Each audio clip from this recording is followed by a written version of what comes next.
So happy Christmas Eve, everybody. I'm actually back today at my parents' house, which I guess was my house, the house I grew up in. And there's a bunch of stuff in this room. This is actually my old childhood bedroom.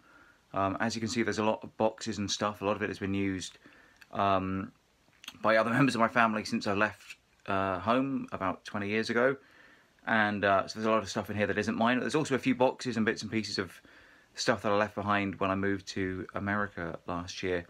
But I just thought, as we'll be getting a load of new stuff tomorrow, because it's Christmas Day tomorrow, it might be nice to just have a look through and see what I can find in my old room now, to see what here is mine. So I'm just digging through a bunch of old boxes, getting in kind of a reflective mood, and just really to see what kind of stuff I can pick out. I've already gone through a box of stuff that I thought was just like my favourite things when I was a kid, and a lot of it just turned out to be absolute junk, actually. So I've thrown it all away, like just an old pair of shorts that I haven't worn for about 20 years and probably would never fit me again, and like a flyer for a kebab shop that probably closed down about 15 years ago. So some of that has gone straight in the bin, but I've also uncovered a few gems and treasures, so I thought I would just have a look here because, you know, I guess Christmas and New Year especially as well is kind of a time for reflection and just thinking back. So here's some of the cool stuff and maybe not so cool stuff that I found. So this box here has been sitting on top of the cupboard in my bedroom for probably the better part of 18, 19 years. And it's got all kinds of random stuff in it. And I have to say, I thought there would be a real treasure trove of stuff. But looking at it now, it hasn't really appreciated in value the way I thought it might do. One of the cool things I found is my collection of Quantum Leap videos. These took me such a long time to collect. There's only 6 of them, and believe it or not, there's only 2 episodes of Quantum Leap on each video. So when I was a kid, this show was like my favourite TV show. It was kind of a time travel, science fiction type thing. And there were like 20 episodes a season. There was like 6 or 7 seasons. And so probably at least 100 episodes in total. But for whatever reason, when it came out on video, they would release it 2 episodes at a time in totally random order, not with any regard to like the seasons or anything.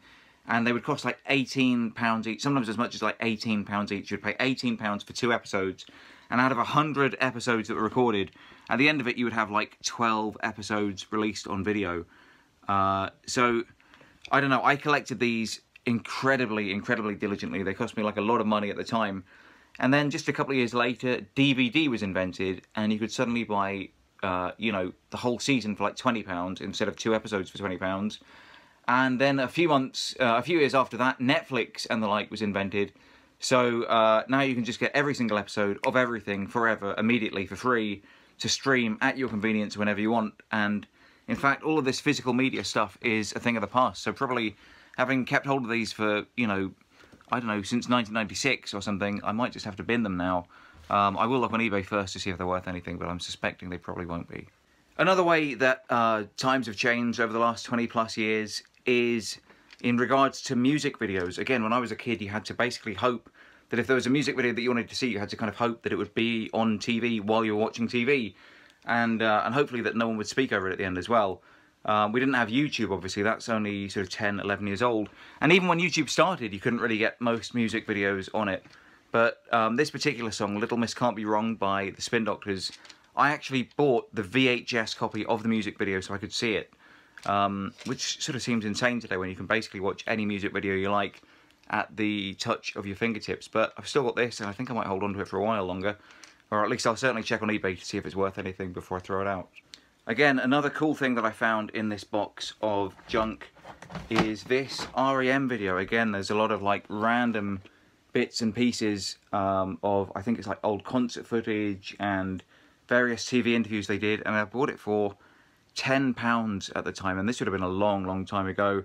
It's about 2 hours long, and there's even an old gig from like the very early 1980s on here, and at the time I thought £10 was an absolute bargain. Even though it was a lot of money to me, it seemed worth it to be able to actually see this incredible footage. But now, again, I suspect every single minute and much more besides is easily viewable on YouTube for free. So again, do I hold on to that or do I get rid of the junk? And as well as old videos and DVDs and things like that, I also found a bunch of cards as well. For some reason, I don't think I always hold on to my cards, but I've got all of my 18th birthday cards in here, and it's really interesting, as well as cards for passing my A-levels, which was actually around the same time as my 18th birthday. But it's really interesting to see, someone's also put this in here. I've got no idea if it was me, or if someone put it into one of my cards as a joke or something, but kind of random. And funny to find things that might have meant something at the time. But right at the top of this pile is actually a card from my grandparents, both of whom sadly no longer with us, saying that congratulations, we are proud of you for passing your exams. And that's really nice because, like I say, neither of them are sort of with us anymore.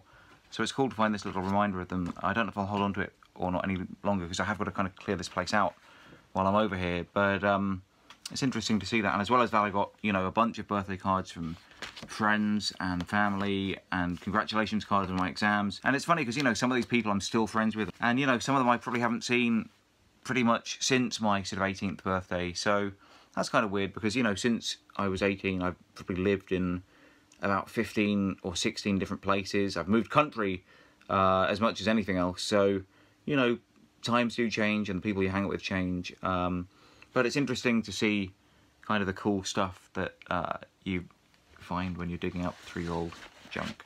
And it's interesting to see kind of who's still in your life and who's not in your life. I don't know, I'm getting a little maudlin because it's Christmas Eve. This is a nice card, but I actually can't read the name on it. It says, to John Beck, which was kind of a nickname that I had when I was in my teens. I wish you a happy birthday and 93 years good luck. From Boff. Oh, Boff! Oh, I've just worked out who this is from. I was reading the thing in brackets, but yeah, James, my old friend Boff. Hope you like the card.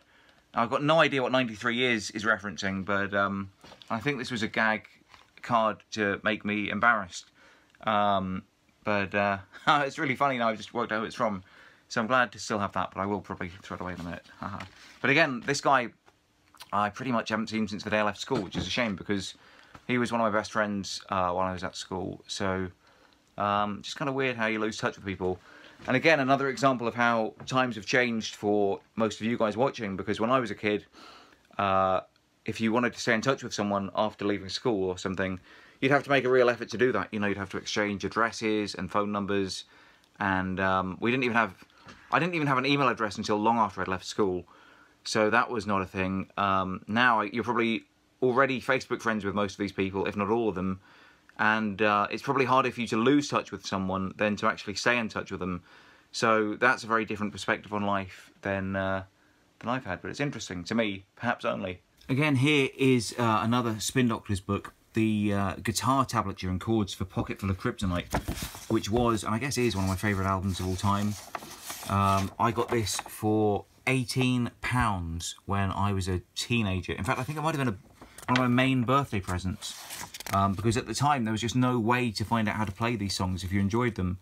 So I got all the tablature here, and I pretty much learnt this album almost note for note. I'm going to take this back to America with me, I think, and revisit it actually, but at the time I could play every guitar solo, every riff, every chord of every song, and the only way I could learn it was by buying a book like this, and that was how you learnt music in the old days if you wanted to learn a song. But again, now that there's sort of people like me, and you've got tools like YouTube and all kinds of guitar websites to find chords and tab and details for songs that you want to learn how to play, books like these are probably becoming a thing of the past as well. So it's cool to have it as a souvenir, and I will actually look through this because it's way better than most of the stuff you find online. But again, it's funny how times change and now how this kind of information is so much more readily available. This is really exciting to me. I was actually talking to you about this the other day in my other vlog about reasons why I love being a YouTuber. It's the YouTube Creators Playbook. This is actually version 3, and it comes from April 2013. But I was saying about how I heard about it when it was actually brand new. I sort of accidentally got invited to a meeting where they told you all about it. And basically, inside this book is all kinds of tips and tricks about how to make a successful YouTube channel. And, you know, a lot of it has changed, but somehow I got my hands on one of these at the time, and kind of had to think about how I could use the information to my best advantage. And even though I started doing it as a joke, this is basically what helped me make the Ukulele Teacher channel, and how I made it sort of work for me. Even though, like I say, it was just a joke and a bit of fun, I used pretty much all of the information that I could in this book, and it actually helped me make it as a YouTuber. So I'm really massively grateful for this book, and very excited to actually find my copy of it. This is something I'm super excited to find. I was never much of a comic book fan when I was a kid, but I know what I like, and I like these things. Ren and Stimpy was one of my favourite shows when I was sort of 16, 17. Beavis and Butthead I absolutely adored, and I actually managed to get issue 1 comic, and I've still got it here. And although it came with a fridge magnet, which isn't still attached, I've got a feeling it might actually be on my parents' fridge still. So I'll have a look for that in a moment. And then Alf, as many of you guys might know, was like absolutely my favourite show when I was sort of about 7 or 8 years old. And this comic here is from actually 1989, May 89, so I wasn't even 9 years old when it came out. But so exciting to find this cool stuff here. Wow. So this is kind of funny. I've just found an old photograph album of mine. And look, it's actually got photos from Christmas from, I guess, when I was a little kid. But the funny thing is, because we hadn't really thought of selfies yet, we hadn't invented selfies, there's just a photo of my sister, because I probably just needed someone to take a photo of, and there's a photo of our Christmas tree from the same year. But there's not actually a photo of me, so I don't have a photo of myself here. I also found a couple of Gameboy games that were really, really good fun. I played these for hours, but sadly I haven't found my Game Boy yet, so I'll have to do a bit more digging, maybe after Christmas. And I found this program from when I used to do Cage Wars in Belfast, actually this was. There was an official Cage Wars program, but sadly I was not in it. I just flicked through it, but I'm not actually in the program, so I might throw that away, even though I was a part of it. Haha. So I've just gone through basically a bunch of stuff here in my parents' bedroom. A lot of it, like I say, isn't actually mine. You know, it's sort of become a little bit of a dumping ground for people since I moved home, which is fair enough. But hopefully at some point while I'm over here, because I'm over here for the next few weeks, I will get a chance to go through at least a bit more of it properly and have a real clearance, real clear out. But it's been, you know, kind of emotional seeing some of the things that I used to hold really dear, that used to be really special to me when I was a teenager. How much the world has changed, how much people sort of go in and out of your life. Some people I'm still in touch with, some I've lost touch with, some have sadly no longer with us. But it's been really interesting just having a look through this stuff. And like I say, my life has changed completely since I left home when I was 18 in so many ways. Now, you know, I've moved to London for a long time, and now I live in America and I'm married. And that's really cool. And, you know, I sort of got my own life going on over there. But it's cool sometimes to just come back home and meet your family and see how things are going. And I know Christmas can be a difficult time for some of you guys, and you know, it's not easy for anyone maybe. And I know it's a lot of people are kind of having fun, and that's great, you know, with their families. But I know for some people it's a difficult time, and I don't know if there's really anything I can say about it too much. But you know, whatever you're doing, wherever you are, whoever you're with, whatever this time of year does or doesn't mean to you, you know, try and use it for something positive, maybe just to reflect back on some of the things that, I don't know, I guess I wish I had some massive words of wisdom to say to you, but I don't know what to say. But basically just, you know, let's try and get through it together, whatever we are doing, and try and enjoy ourselves, you know, however difficult it may or may not be for us. But I'll be back tomorrow with my Christmas video, and I'll probably try and do a Christmas vlog, although I won't post it till Boxing Day most likely. But like I say, you know, whatever you're up to right now, I wish you guys the best, and I will speak to you guys tomorrow. Have a good Christmas, and I wish you all the best. Goodbye.